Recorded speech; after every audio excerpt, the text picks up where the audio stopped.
Hello guys, welcome back to another video. Today we are looking at how to change your default search engine or browser on Windows. So just click on the Windows button or click the Windows on the top bottom left. Search up search engine and then click on this recommended browser settings.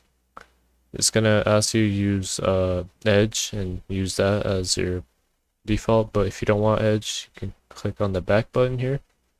And then it's going to say default apps, and then you can just go to web browser, click on it, and then you can choose any web browser. So if you want to change to Firefox, you can, if you have it downloaded. If you want to change to Google Chrome, you can change to Google Chrome. And then that is how you change your default browser on Windows 10. This is Windows 10 that I have, or you could just write default apps. Will bring you to the same page.